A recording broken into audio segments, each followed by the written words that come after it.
We manage tasks and activities. Those activities have to be performed by people, which means that our abilities to be effective leaders is directly proportional to our abilities to be successful project managers. The more successful we can be at leading our teams and understanding a lot of these issues, the more successful our projects are ultimately going to be. So let's talk a little bit about building your team. And a lot of times you come in, your team is already established, you don't have a whole lot of say in who gets hired or put on the team, but you may have that opportunity.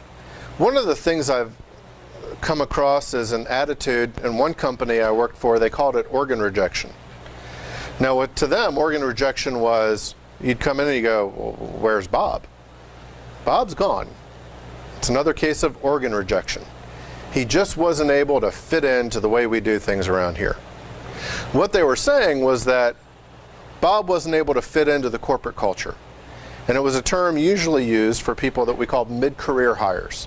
They've come into the company, with 10, 15, maybe even 20 years of experience, but they weren't able to fit with this corporate culture. Now, they had no idea how right they were in calling it organ rejection. What is organ rejection? Think about it. You have an organ that has been medically type tested by scientists and doctors to be a good fit. You have an organ that has been surgically removed and reimplanted in the patient. You have drugs to help you assist in this process, and ultimately it's the host body that rejects the organ. It's not the organ that rejects the host body, it's the host body rejecting the organ. And what these companies were doing was they were saying, we know everything, we are great. If you don't do it our way, there's no other way to do it. They were discounting the experience that these people brought to the table. Having worked with different clients, having worked with different companies, they brought a wealth of experience that could have enriched the company they were working for. Instead, what they found was a company that was so set in their ways that they were blind to everything else. So even though managers had type test the resume to make sure the candidate was a good fit and brought them in and interviewed them and probably had 4 or 5 different managers interview them and had some type of onboarding and orientation process, they still had a case of the host body rejecting the organ. So a lot of times in corporations, we do that. We put more stock in what we've set up as a culture without realizing that cultures and times can change. Cultures and times can be enriched. So instead of looking for these team members and playing to their strengths and finding out what the new stuff they can bring us is, we close off to that. Playing to people's strengths, having the right team to move forward, a lot of times we need to realize that some people are good at some things and they're not so good at others. I've seen so many times where the companies go, yeah, but I want this person more rounded. That's a great thing. But to the extent of pushing the wrong things where the person's probably not going to be successful, I got an idea. Why not put them in a situation where they can be more successful? And you probably have someone in your organization who's not as successful at the things this person's great at, but they're fantastic at the things this person isn't great at.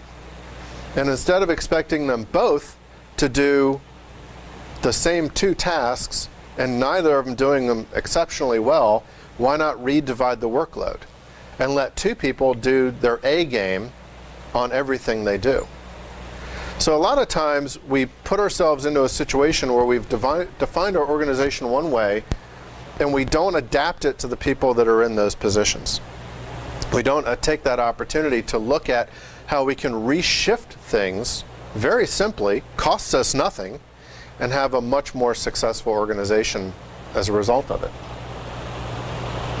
So it comes down to a leader really does 2 things in terms of key roles. And those are to empower and to enable their team. Now, empowering their team, we've all heard this, empowerment. Now, if I go to you and I say, Sean, you have my permission to go out and do a great job. How many of you think that sounds really corny? Yeah, pretty much. But let me ask you this question. How many of you have held back and not taken initiative at some point? How many of you have not taken that next step because you were afraid of stepping on someone's toes? How many of you held back and didn't do what you knew needed to be done because you were worried about how other people were going to respond to it? That's because you weren't empowered. Now, if someone had come to you and said, look, I want you to go out and do these things. You're going to take some risks. You're going to make some mistakes. It's okay. But I want you to feel like you're a part owner in this project. I want you to feel like you're an owner in this company. I want you to treat the company's money as you would your own. Now all of a sudden you have a different mindset. You have a different attitude. You're feeling empowered. I can see the chest going up. So empowering your team is making sure that they know they can take those risks. I tell my team all the time, you can't step on my toes because they're never in your way. If my toes aren't in your way, that means you got a clear path. If you start to go where I don't want you to go, we'll have a chat. And I'll let you know, okay, that's a little bit farther than you have the authorization for. But up to that point, you go for it. I'd rather people take that initiative and pull them back than never have them take that initiative. And enabling our team means provide the tools and remove the roadblocks. Sometimes we're the roadblocks. Sometimes we set up these processes by which they have to get so many approvals and they have to check in everything, before they make a decision, and we don't give them the tools they need to do the job the right way. Our job as leaders is to provide those tools and remove those roadblocks and make sure that our team knows exactly how to go forward and be successful.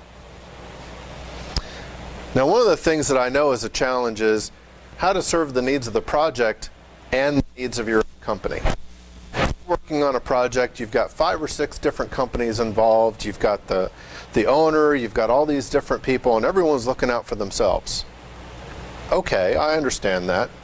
But if you think about it, instead, if you look out for the project, generally what's best for the project is best for all the companies as well. And it's best for all the companies in many different ways. Because not only does everyone end up helping the other person achieve goals, but you limit liabilities. I can't tell you how many times I've been on a project and had people come up and go, all right, I don't have this information. I can't proceed until I have this information. Your clock starts now. And they sit and they wait and they do nothing. Sometimes this happens on purpose.